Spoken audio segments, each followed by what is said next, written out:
Hello, my friend, and welcome to Pro Wrestling Daily. My name is Aaron Mashpitz. Let's talk about SummerSlam Night 2. Let's talk about reactions and reviews and what we have moving forward. Obviously, SummerSlam Night 2 absolutely bodied Night 1. It wasn't even close. Very similar to WrestleMania Night 1 and Night 2. It seems like this is done on purpose by WWE because they could have made SummerSlam Night 1 awesome. They could have made WrestleMania Night 1 awesome. But they do it on purpose to make the show mediocre. Like, there were some great moments from WrestleMania Night 1 and from SummerSlam Night 1. SummerSlam Night 1 had some really good moments. Nick Aldis and Gunther, Io Sky and Liv Morgan, Brock and Oba was a good moment, but the match was very meh. CM Punk and Cody Rhodes, the match was very meh, but there were some good moments. They could have made the matches and the moments better. They chose not to. So that means when you look at Night 2, you think, oh my God, it was so much better than Night 1, when really it was just another show. So yes, SummerSlam Night 2 was awesome. There was some fantastic moments. I mean, the show kicked off with the return of Kevin Owens. That's fucking sick, right? So now, Friday Night SmackDown, right, Night 1 had the return of Randy Orton. Now, Friday Night SmackDown has Cody Rhodes, Randy Orton feud, and a CM Punk, Kevin Owens. And sorry about my voice.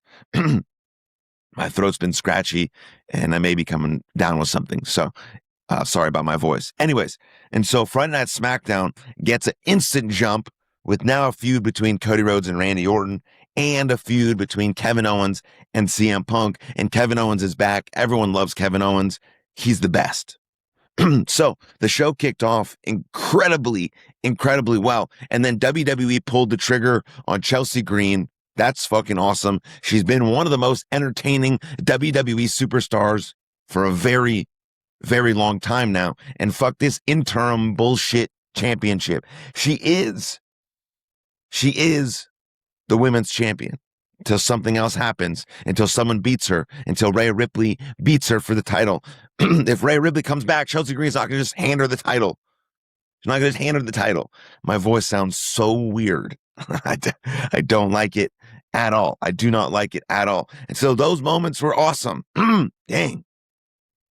And so because of that, because of the Night 1, Night 2 situation, a lot of people think that WWE should seriously consider making SummerSlam one night event again. Even some people have thought that WrestleMania should be one night again. The show seems to just flow better with one night when it's stacked. A few more matches, a little bit longer card. Honestly, yeah, I don't know. I don't know. I don't want a 4-hour show, 5-hour show, a 6-hour show. I like Night 1 and Night 2. I kind of know at this point that Night 2 is going to be better. Overall, SummerSlam 2026, I thought was a much stronger show than WrestleMania 42 as a whole.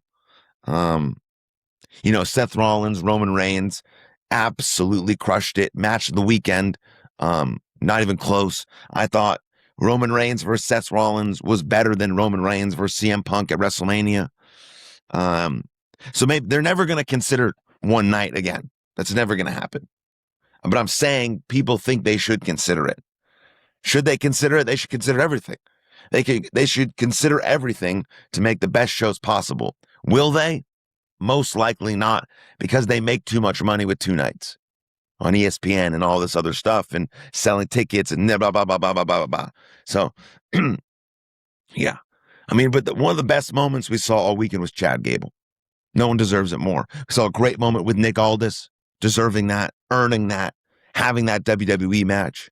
And then in Night 2, we see Chad Gable finally have this redemption arc with a tear in his eye, with his family right there, and he wins. Now, what kind of run will Chad Gable go on? That's going to be awesome. Because I think Chad Gable is a world champion in 2027 or 2028 if he can really capture this kind of lightning in a bottle that he's discovered via his luchador adventures. Chad Gable's the fucking man. And so that was one of the best moments of the weekend as well. I mean, there was moment after moment after moment on night 2. Kevin Owens, Chelsea Green, Chad Gable, match of the weekend, Seth Rollins, Roman Reigns. Amazing. Some Shield stuff. Amazing. Yeah, night 2 bodied it. Right? It's like, yeah. Still there's some glaring problems staring you at the face, right? The first 2 hours and 5 matches featured roughly only 48 minutes of in-ring wrestling, begging the question of why do the matches on the biggest shows of the year get the least amount of time? SummerSlam followed WrestleMania with the second night being better than the first night. But in the end, it was kind of a string of shows that follows a string of current TKO, branded PLEs that feels rushed, commercialized, soulless, and very little substance. So yes, WrestleMania Night 2, better. SummerSlam Night 2, better. But still not the best product they could produce. I just mentioned Chad Gable, and then he has to do the fucking beers with the root beer guy because they need to sell ads and commercials and all this bullshit. I feel like I can't even get fired up because my voice is so fucked. God bless. But you got to take the wins when you get them. And so SummerSlam Night 2 was a win. And I'm excited to see where Seth Rollins goes because now he's lost, right? 14 years. He finally lost. Roman Reigns, new challenger, most likely going to be Obafemi, hopefully. Where's Chad Gable going to go? Is business going to pick up on Friday Night SmackDown? What's Chelsea Green's situation as quote-unquote interim women's champion? So there's a lot of good stuff moving forward. But as you know, TKO has been creating a very soulless product. And Triple H hasn't made compelling television in a very long time. So we'll see what happens. Overall, night 2, way better than night 1. Overall, SummerSlam was a good weekend with some really good moments. But I think kind of overshadowed by the over commercialization, the ad-centered, soulless nature of the TKO product that is WWE. So let me know what you think in the comments down below. Like the video, subscribe to the channel, and I'll see you guys next time. Lots of love. Cheers, and hopefully my voice gets better.